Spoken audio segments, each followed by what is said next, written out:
This plane will be part of a giveaway sponsored by FMS and RC Video Reviews during EDGETX Fest 2024. So if you're not aware, the EDGETX development crew will be traveling to the US and participating in EDGETX Fest at LARCS in October of 2024. During EDGETX Fest, this will be one of the planes that we use for buddy rides for people who've never flown radio control before and would like to take an airplane for a flight. After the event is over, this airplane will be one of the giveaway prizes, so it'll be given away to one of the attendees of the event. So if you'd like an opportunity to win this airplane, make sure you check out the details on EDGETX Fest in October 2024 at LARCS RC Field in Tavares, Florida.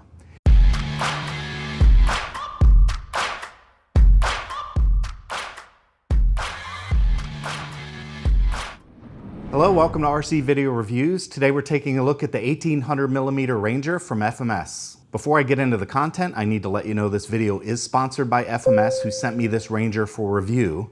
If you'd like to pick one up for yourself, I will have an affiliate link in the description. Keep in mind, if you use my affiliate link, the channel does get a little bit of kickback, but that's paid by FMS and doesn't cost you anything extra. With that out of the way, let's get into it. First, we'll talk about the specifications on this plane. The wingspan is 1800 millimeters or 70.9 inches for those of you living in the US. The overall length is 1335 millimeters, that's 52.5 inches. The flying weight is around 2180 grams all up. The motor is a 3541 750 kV spun by a 45 amp ESC. This airplane uses 17-gram servos, and be aware this one does have flaps, so you have 2 servos on each wing plus the elevator and rudder. FMS suggests a 6-channel radio, which makes sense because you do have the full house controls plus the flaps on this one. The center of gravity is 75 to 85 millimeters from the leading edge. It uses a 12 by 7.5 inch prop, and the recommended battery is a 4-cell 3300 to 4000 35C. Again, full house controls, that means aileron, elevator, throttle, and rudder, and flaps on this plane, but no retracts. The approximate flying duration is 5 minutes. There is no experience level recommendation on the website, but I can tell you, having flown the smaller version of this plane, this is a beginner's airplane for sure. The assembly time is said to be about 10 minutes. The wing load is 47.8 grams per dm squared, and the wing area is 45.6 dm squared. This is a plug-and-play version, and this one includes the Reflex V2 gyro, which we've used quite a bit on FMS planes, and they tend to be very effective gyros for these types of models. And in typical FMS fashion, they use styrofoam in the packing material to great effect to keep everything isolated, and judging by the first look, I don't see any problems with packing. Everything looks like it's secure in the box the way it's supposed to be. Next up, we'll take it out of the box and see what's inside. For the packing material on this one, they used 2 halves. You saw the outer half, which had the wings, and then the inner compartment houses the fuselage and all the other components of the plane. So I thought I'd stop here and give you a quick look so you could see how tidy everything is packed away. First up, we'll take a look at the manual. This is typical for FMS. It's a black and white paper manual. We've got English, German, French, and I believe Chinese in the back. Yep, Chinese in the back. So those are the languages covered in this one. And then again, very normal for FMS, typical manual. They've got nice exploded diagrams so you can see how the plane goes together, and a little bit of information about the center of gravity, the landing gear, how to connect your push rods, and how to add the little add-on items like the antenna and the props and the spinners. Oh, and by the way, this airplane does have an option for floats, so if you fly off a lake or snow, you can get floats for this plane too. Next up is the hardware bag, and I talk about these hardware bags all the time. You can always tell how long an ARF or a plug-and-play model is going to take by how much hardware they give you. When you have a really small bag like this, the assembly is going to be a snap. You really wind up spending more time getting your radio configured than you do actually assembling the plane. So they say 10 minutes build time in the manual, and based on this hardware kit, I believe that.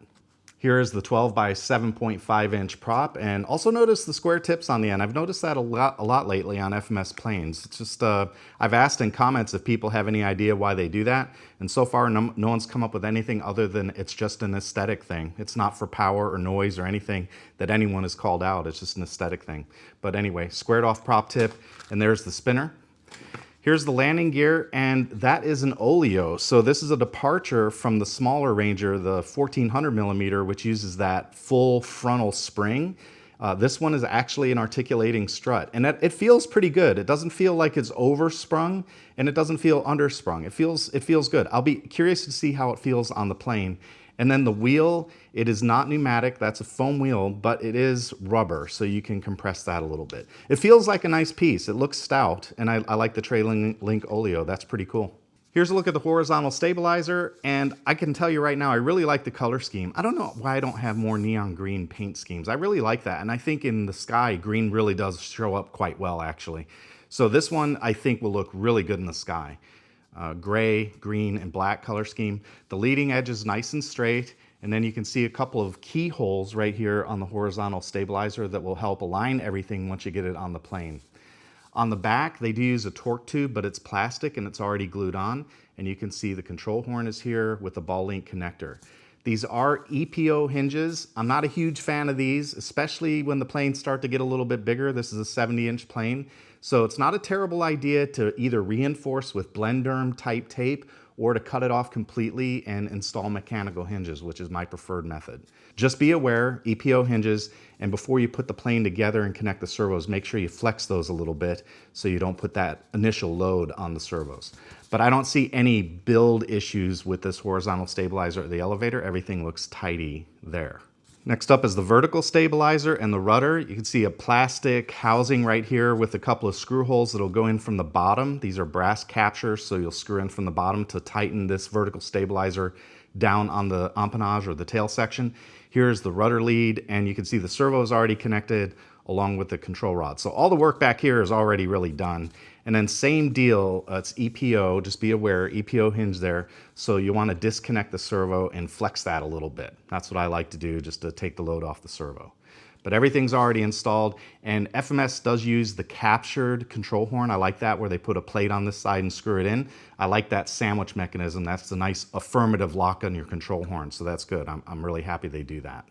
Next up is the port wing, and you can see the wing strut is already attached on the wing, and then this end obviously gets secured to the fuselage. But here's the leading edge, and that looks very straight. The paint's got a nice crisp line there, so I don't see any overspray issues there, no bleed over. So very nicely done. And again, the bright pops of color, the green, the gray, the white, that'll look really nice in the sky.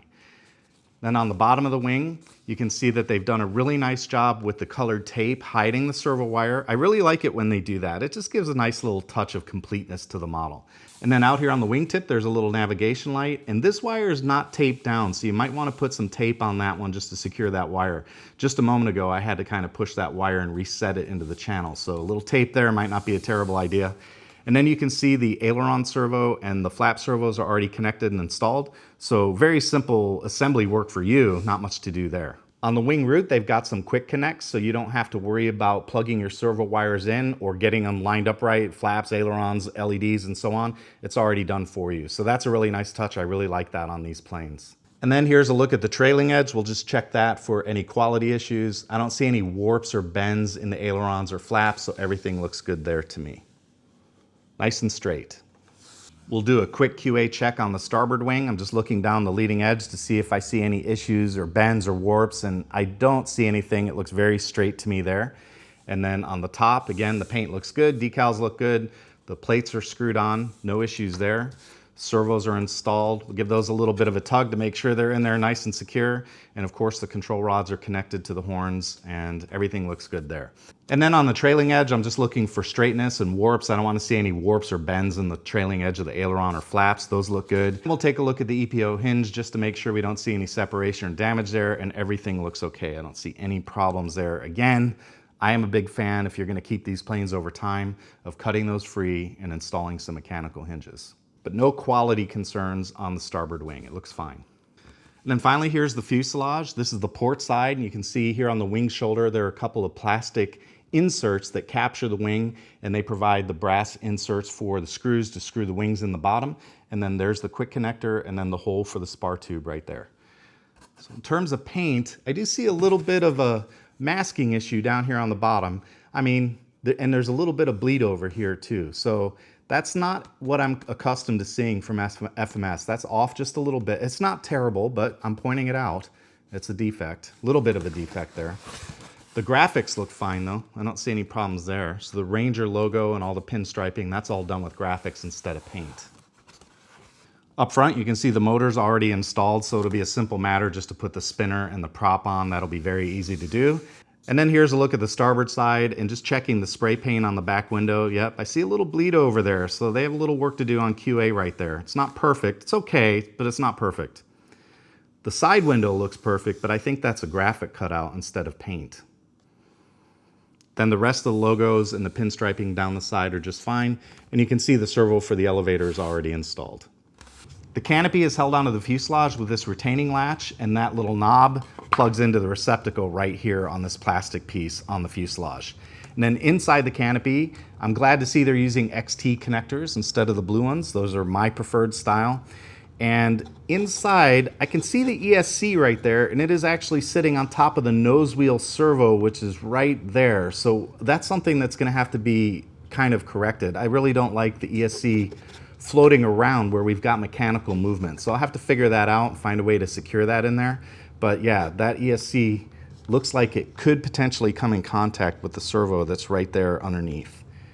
And then there's the Reflex V2 gyro right there, and of course all the wires to connect to your receiver.